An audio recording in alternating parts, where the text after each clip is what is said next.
You're with Julian on the Brown Note, another of my continual Ukraine things.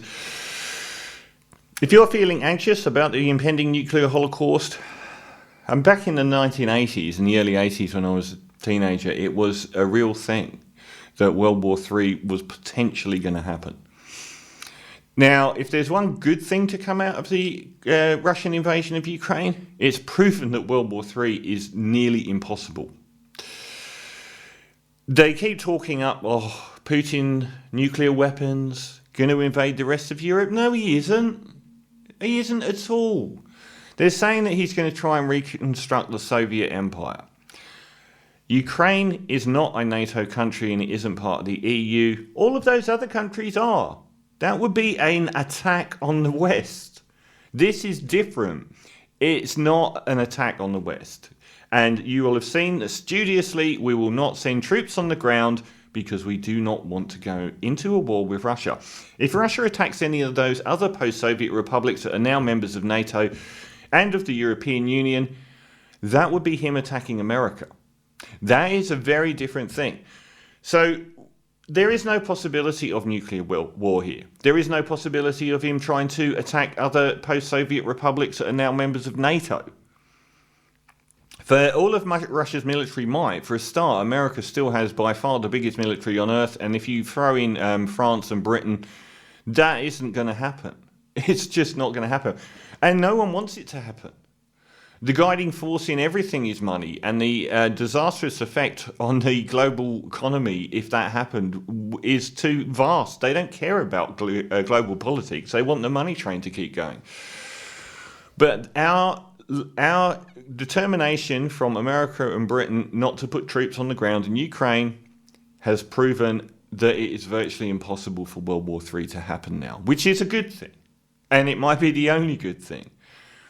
The reason is this: our economies, the difference between now and 30 years ago is our economies are globally integrated to such an extent that we cannot go to war against each other. The sanctions that we're putting on Russia may amount to as much as 3% of the GDP. Maybe the extreme end, their GDP would shrink by 7%. Some people are even saying 1%. That's it. These financial sanctions are really quite pitiful. We are trumpeting them as this incredible thing. Here's the deal. If we wanted to sanction Russia, we would sanction their fuel. We would sanction their sales. I think they do 10% of the world's oil. We would sanction that.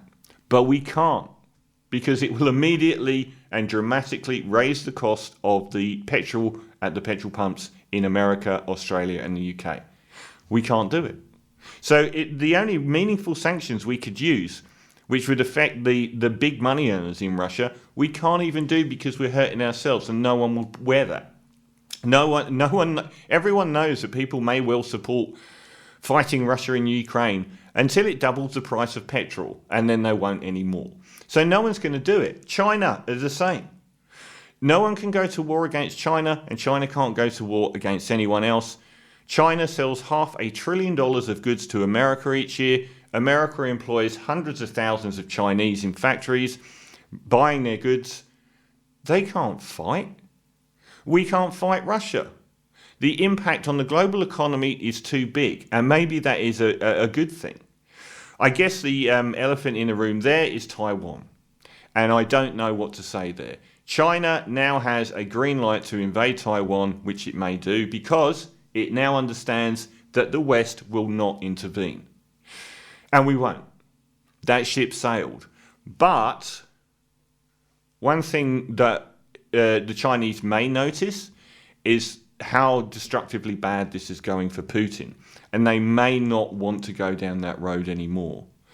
I think if one side's been bolstered by this whole thing, it's China. It's really it's bolstered their standing. They now look significantly more powerful than Russia.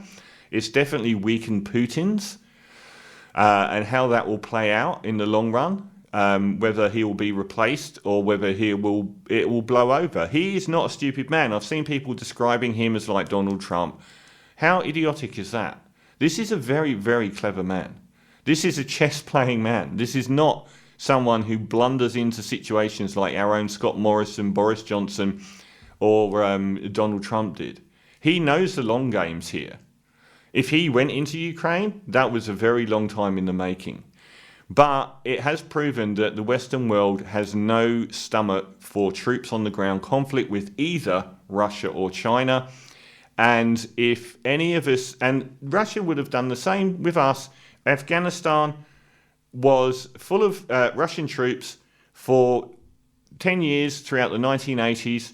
This has been a long-standing thing. America didn't go into Afghanistan then, even though they covertly supported the Mujahideen.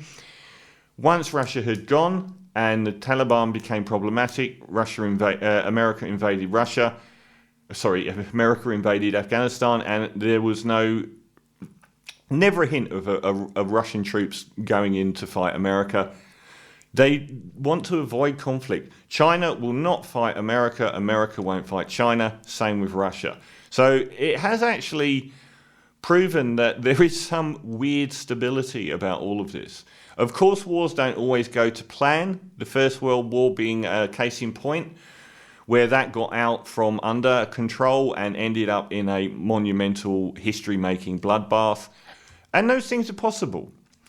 But I think when you see something as provocative as a potential EU NATO member being invaded by a superpower like Russia, and it immediately being said that there's no possibility of us sending in troops, we at least live in an era where World War III is virtually impossible. That's something.